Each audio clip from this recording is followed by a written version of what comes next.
The combs that I wrote, A Celebrity Hairstylist Guide to Success. And so many people ask me, why did I write this book? And I get so many people all the time asking me, how did I become a celebrity hairstylist? And I mentor a lot since I was probably about 16 to many people. And I wanted to mentor to the masses. And I wanted to put it in a book form. I'm not a master's degree, or I don't have a degree. As a matter of fact, I have 3 kids, and I'm divorced now. But I wanted to leave a legacy. My mom was a hairstylist, and she taught me basically everything I know, and that's the reason why I'm here today. And I wanted to share some things with you all. I tell people to be a student forever, every day, to continue to learn. For example, last night I was with some very high-profile hairstylists that needed me to mentor them, and I call them very high-profile because they do exceptional work with a lot of different people in this industry.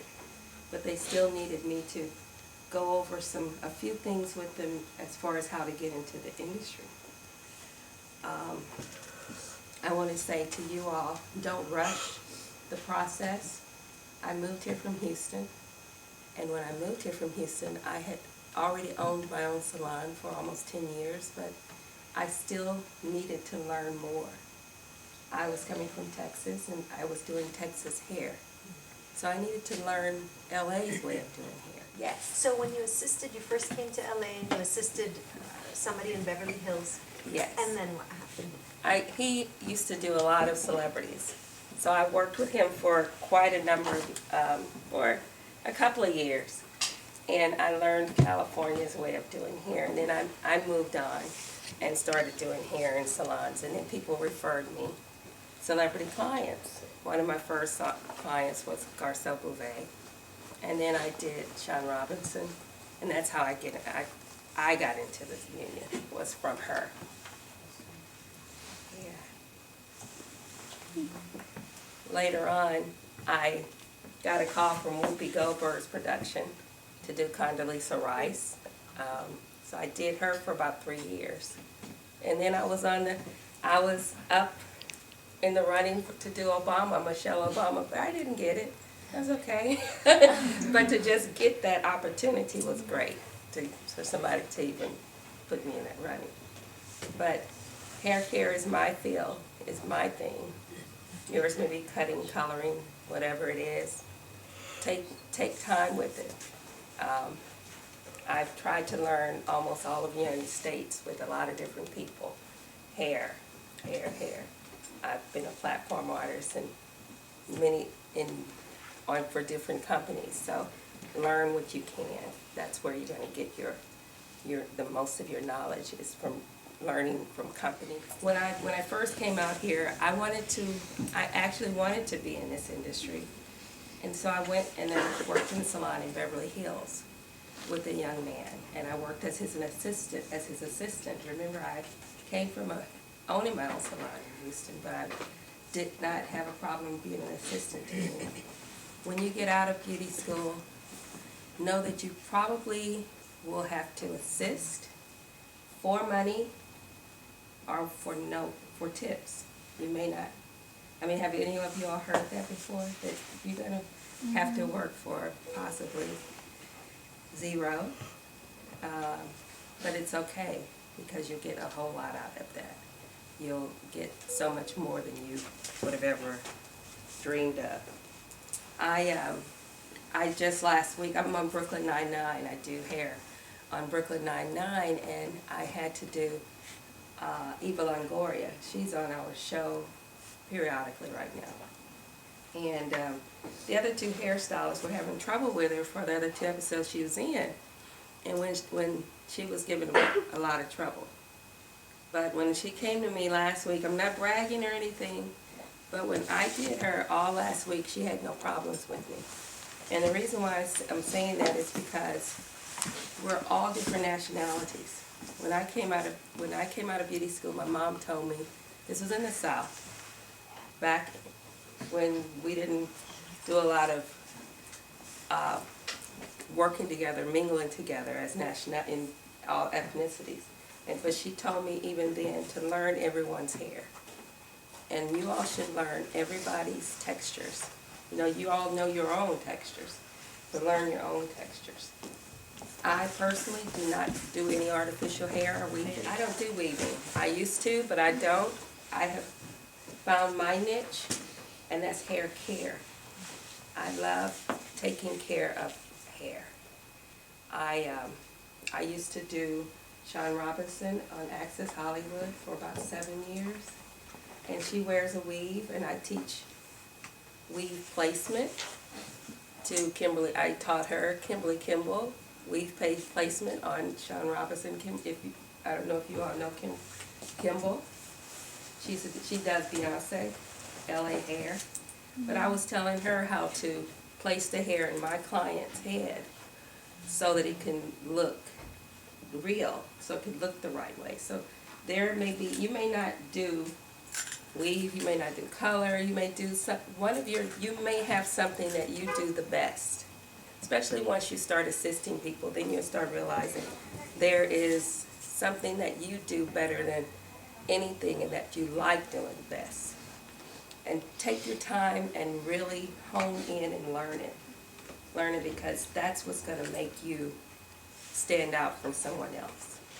In my book, what I also mention is presentation. Wherever you go, I know you all probably have heard this over and over again, but when you go out to look for a job, always be prepared. Doesn't matter if you're just coming out of beauty school. Have a good, clean resume that tells people what you like, what you do, what you want to learn to do, and where you went to school, your training. I had the opportunity to hire 3 young ladies on a reality show, which was a non-union show. And that means any of you all, once you get out, have the opportunity to do that, to work on those type of shows. They didn't have, 2 of them did not have a resume. The producers asked to have your resume emailed over. Neither one of them did that. The one girl that got the job, they needed 3 people.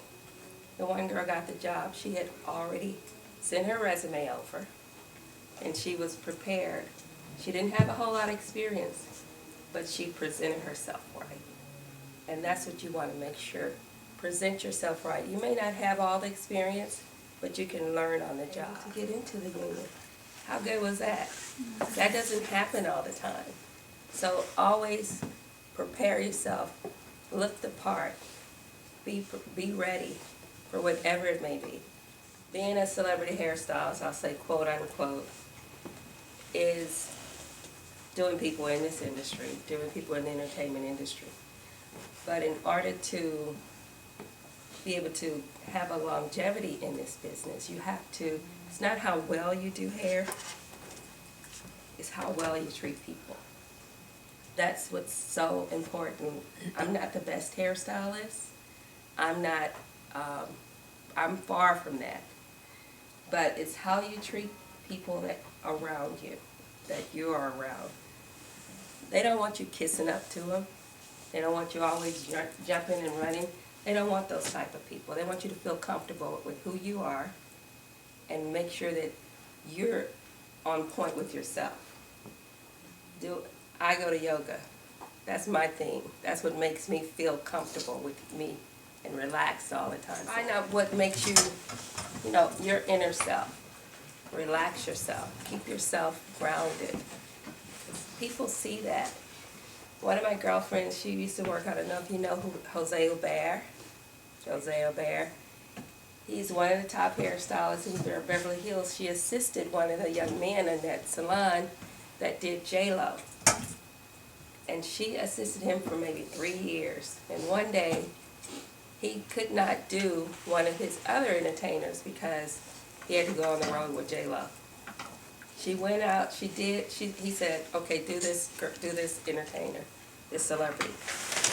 That celebrity took her on as her personal, And she kept going with this person over and over and over. And now she's in the union because she started working with her all the time. She started taking her on movies and shows. So it's a lot of different ways. And if you want to be in entertainment, I don't know how many of you would like to be a celebrity hairstylist or entertainer, work in the entertainment business. It's fun. It's nice. It's not just the entertainment business, but what goes along with it is insurance. You get insurance, and we need that in this business, and that's why I left the salon, was because I wanted to be, I've been doing salon work for 20 years, but I had kids now, so insurance was very important. You want to merge yourself over, I live in a valley, so when you work, merge yourself in the areas where celebrities are. If it's Sherman Oaks, it could be Beverly Hills, those areas, and start working in that area. Anybody have any questions for me so far? Yes. What steps or advices are in the book? To go into celebrity hairstyling? Yeah. The first one is assisting others. That's the key, assisting other people.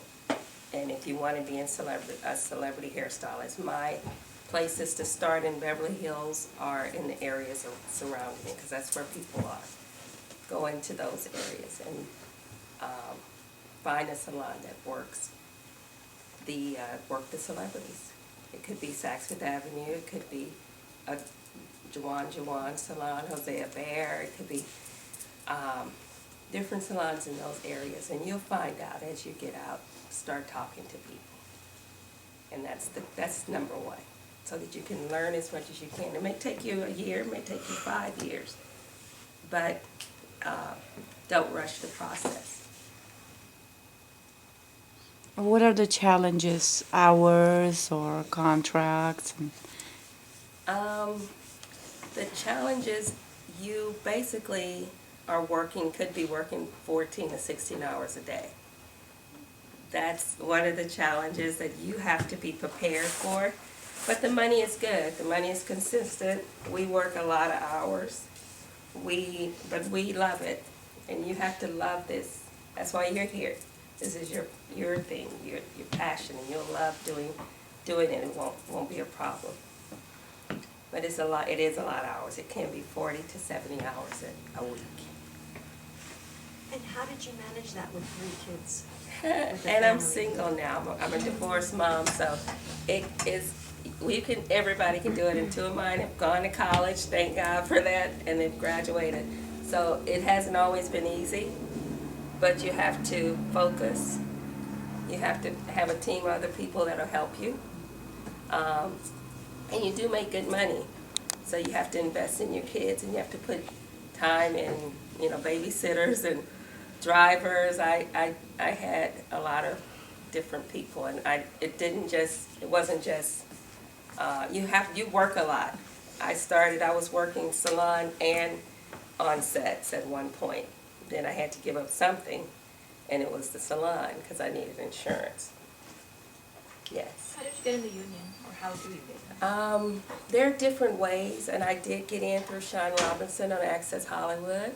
Is it a recommendation? Because Access Hollywood is an entertainment show, entertainment news show. It takes 60 hours, 60 days for 3 years, and you have a 5-year period. A lot of people don't say this and tell you exactly, but it took me 3 years. And because that show goes 365 days a year, it doesn't ever stop. That was great for me. That was a true blessing. It doesn't always happen that way. So I was able to work all the time with her. And I worked 60 days for 3 years, and I got in. Some people can get in after 30 days with a high-profile entertainer working on a TV show or a movie. I don't recommend that, because you don't learn. Doing 60 days a year for 3 years, I learned so much about etiquette, set etiquette, how to deal with the people, how to deal with the hair, how to how to deal with wigs. I learned so much about this industry in that length of time. People say you can get pass cards out to celebrities. They don't take your card. They won't, work with you. They don't know you. So that's why I always tell people go into the areas and work as a hairstylist. And if that's Beverly Hills, that's where you have to go. Then go in that area, unless you know people that know celebrities that may take you on, but go into those areas, and that's how you'll get to know them better. And they'll feel comfortable with you. And as you work in this industry, we're basically their best friends. We're their only friends they really have and they can trust. That's the hair and makeup and the wardrobe team. We call ourselves the Glam Squad because they're with us all the time. What is provided on set and what is not? Like you have to take your own implements. What is provided and how comfortable it is? Sets are real comfortable. We're actually, I'll say on Brooklyn, I'll use Brooklyn Nine-Nine as an example. We become our own family because we're there so much. What's provided for us, you come in, you have your own tools. You have your own scissors, your blow dryer. The production pays for all the products you need. They pay for your brushes, your combs, your implements because you need new tools, new implements like those for the celebrities. So you come in with your scissors and your blow dryer, your curling irons, your flat iron. As you're there a little time, you'll get all that for free. Wynn is one of my sponsors. I get a lot of products from them for free. Anything that we want in the industry, we basically get it for free. So people don't need to ask us if we want to pay for something because we don't. That's a real given blessing. We get basically everything for free. 70 hours a week, 50 hours a week, and we don't have to pay for anything really. Yeah. Do you recommend them joining agencies? I know not everybody joins agencies, but... Well, the word joining is hard to say because many people don't take you on unless you, I had Condolizza Rice during the strike. Condolizza Rice, the highest female in the whole United States, they didn't want me. The agency didn't even want me at the time. They said they had too many people. So you have to have some type of background in order for an agency to even take you on.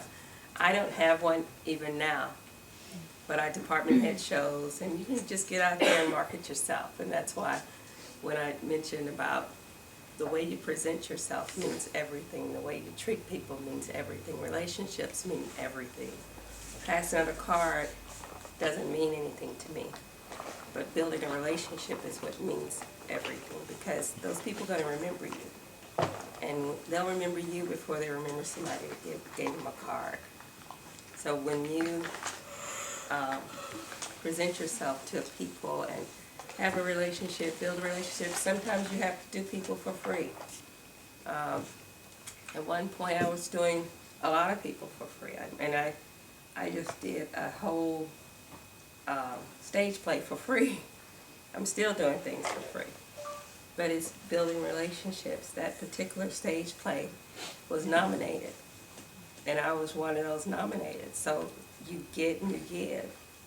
So you're going to have to do a lot of stuff for free in order to build yourself up, to practice. I still practice. I'm looking at this young lady's hair right here. That's the bomb. I love it. I'm still learning because we're stuck in a trailer where we're not learning as much as we used to. So I'm looking at all of you all and I'm like, wow, look at everybody. This is great. So I don't know where I stopped on that, but I'm just looking. But yeah, just keep building relationships. Yes, please. Is it like very scheduled or is it more like really spontaneous? Like if you have plans for the day and then you get called, like how does it Well, being in the union and working on the show, I work from July to March. our week starts usually very early. We start off 5 a.m. in the morning on set. We're the most important people in the crew on the set. We make almost more than anybody, because we have to make sure that they're on set by a certain time. And with that, being salon hairstylists, we have to get out of that frame of the way we work. I have to do someone's hair in 20 minutes. I may have to do someone's hair in 15 minutes. I may have to do someone's hair that length, your length, in 15 minutes. So we got to get out the mode. We used to everything being perfect. That's why my hair is not perfect anymore, because we have to finish it on set. We have 16 more hours to make it look just right. But you have to move quickly when you're working with studios or photo shoots or whatever. You have to work really, really quickly. Yes. Who decides how they look? There's a person who says, I want her look to be this way, or does the lady who sits in your chair decide, or do you decide? For example, I just finished doing the Whitney Houston story. I was the hair designer. That's a good question. I was the hair designer for that show, for that movie. It'll be coming out in Lifetime, probably in February. And I sat with the director, and we decided the looks that we were going to use for Whitney as they decided the records, the songs that she was going to use. And we went back and we went and looked at her different looks, and we decided these were the looks. Most department heads of shows are the ones that decide the looks with the director and the executive producers, not the person sitting in the chair. They're just puppets. People don't really know that Eva Longoria, any of them, Jennifer, whatever, all of them, they're really puppets. We're the creators behind it all, hair and makeup, the hair, makeup, and wardrobe team, along with the directors and producers. Yes. Oh, that's your question. So they can even start a trend with this. We start the trend. Yeah. We're the we trendsetters. hairdressers. And that's one of the reasons why I'm writing the book, is because people don't realize that the crew is who really are the filmmakers. They're grips. We have grips, we have electricians, we have painters, we have wardrobe stylists, we have makeup artists, we have special effects people. We're the ones that actually make the shows, make the movies. There's a lot of jobs out there for people that people don't know about. And it's not the actors, they're there on their off time. They better make sure that they're looking right, they're still keeping themselves up, because that's how they get work. Because when they sit in our chair, they have to look the part. Their hair has to be in shape. Most of them, they use their own hair. We just add little pieces. So their hair is very healthy.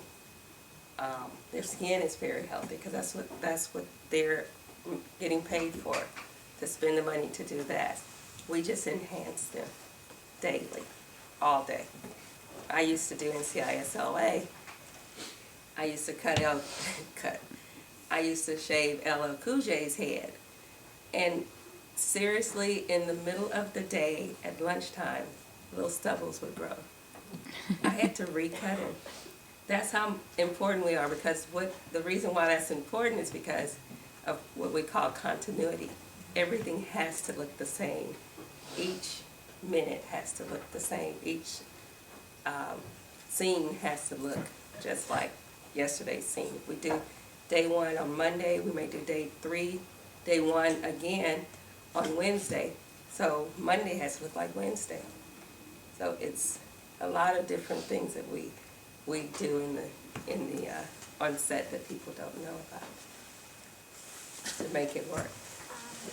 When you're working like on the news show that you worked on for 3 years, do you maintain the client or the actor or the news anchor's hair on off time? For example, their color, their haircuts, or do you just style on set? Who do they go to in between? Well, for example, Shaun Robinson, I did her 7 years. I actually started her in the salon. So she was my regular client. Eva, like Eva Longoria, she has Kid Paper. She has L'Oreal. She doesn't need, she don't need me.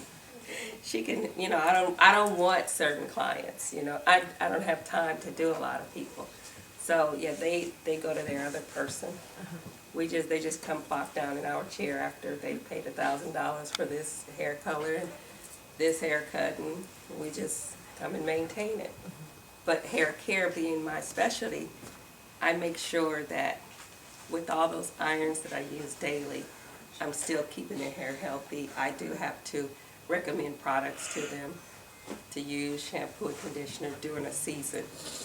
So those are the things that you want to be able to do. You don't want to just fry people's hair every day. You want to still teach them how to maintain it. A lot of the students here love hair and makeup. But if they want to get into the studios, do you recommend that they go in strong in both or focus on one? What's your thinking on that? If you want to do commercials, reality shows, non-union, which is usually the way you have to start to get into the union, hair and makeup is what you should do. You should learn how to do both. But once you are trying to position yourself for the union, you have to decide on one. And I do recommend cosmetology because there are few of us. There's so many makeup artists in the union and they don't work. We're always working. We work all the time because there's so many shows out there and they need us for a day or two, but we're always working. They're sitting at home and they don't get to work. So when you have an opportunity to choose, make sure you're choosing hairstylists, because some of those people that are in the union now, they were hairstylists, but they chose makeup, and you can't switch, you can't flip-flop, you can't touch hair, you can't touch makeup artists can't touch hair. So that's a rule, a legal rule in the union. So hair is what I would suggest. Yes. Are you able to transition over, like, after, let's just say you've done hair for so many years with the union, and then you decide you want to get into makeup, are you able to do that? Some people say it is true, but I think you have to go completely back to school and you have to try to re-establish your skin. Yeah. So it's not always worth it. Yeah. Because I think you lose pension. We get pension and health, and so at the end of retirement you get additional monies besides Social Security, which is wonderful. And I think you have to start over.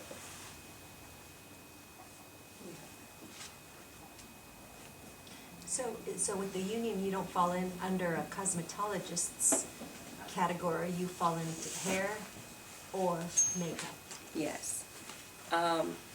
Hairstylist, like when I first started, I couldn't touch, you cannot touch. I was moving hair out of the face and all this, I can't touch the face at all.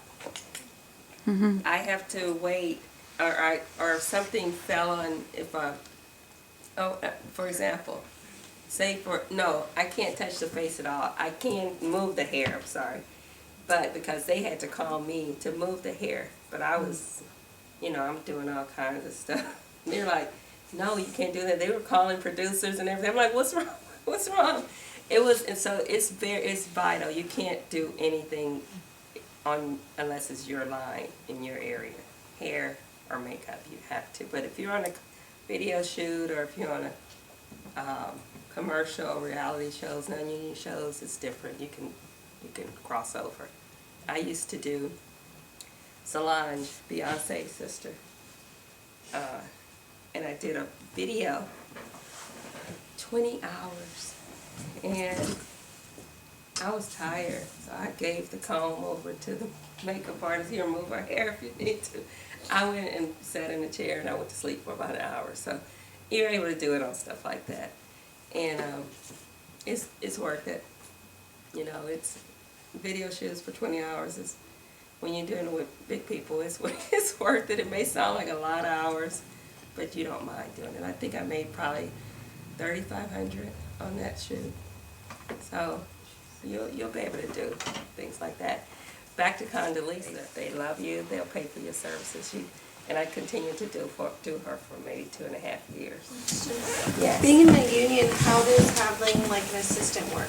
Like, are you allowed to have an assistant? We are not. Right. Social media is so heavy also.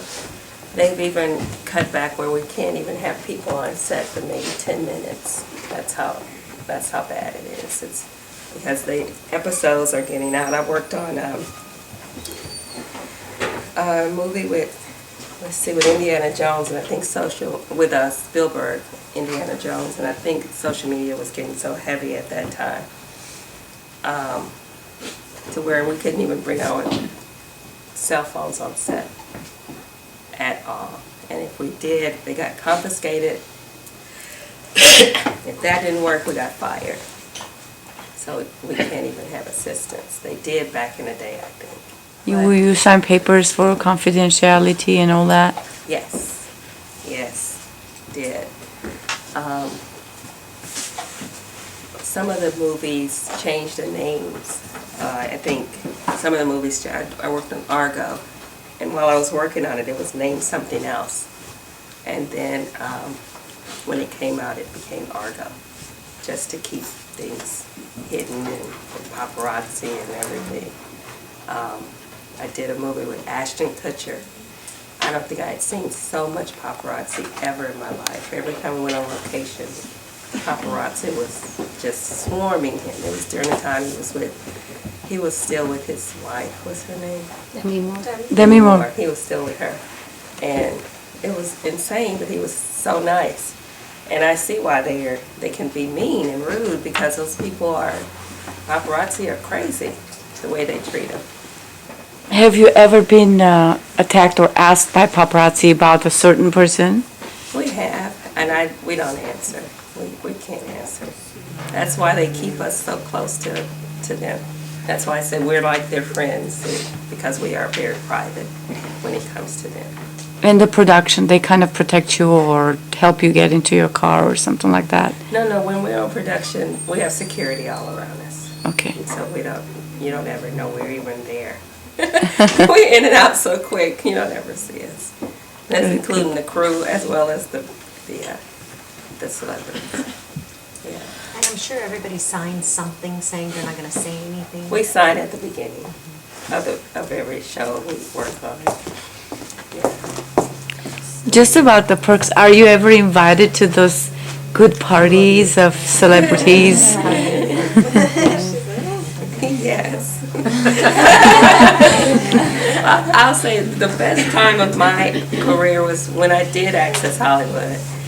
The first 7 years I did every red carpet, because she's an entertainment reporter. So she does every premiere, every award show.